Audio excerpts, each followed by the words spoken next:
In today's video, I'm going to teach you how to group measures in Tableau. Grouping measures can help streamline your data visualization and uncover insights more efficiently.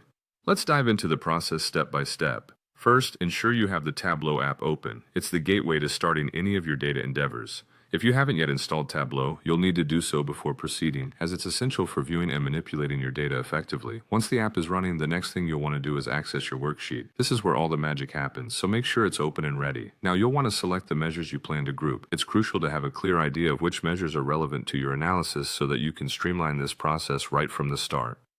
Once you have your measures in mind, navigate over to the Data Source tab. This is where you'll manage and prepare your data for visualization. With the Data Source view open, go ahead and select the measures you've identified earlier. Once selected, give your right mouse button a click. You'll see an option to pivot. Select that. Pivoting these measures allows you to convert them into a format more suitable for grouping.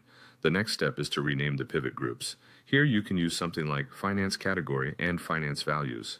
This makes your data easier to interpret at a glance, especially if others will view or work with your Tableau project. Once you've renamed your groups, go back to the sheet view. With your sheet open, drag the Finance category to the columns area. This places the categories across the top of your visualization, allowing you to compare them side by side more easily. Following that, drag the order date to your rows. Once it's in place, click on the drop-down that appears. You'll see various options. Select more options, then choose Custom, and finally select month/year. This dimension typically adds depth to how you can analyze your grouped data by time. Next, add the order date to your filters. Filters help narrow down data to specific ranges for focused analysis.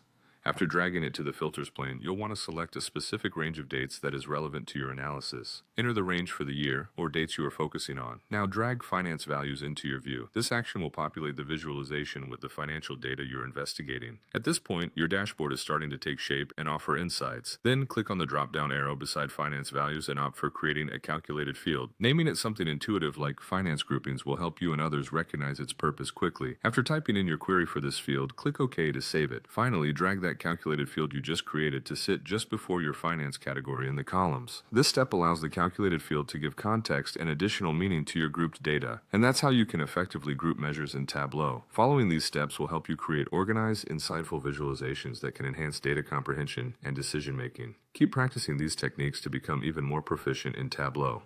Thanks for watching.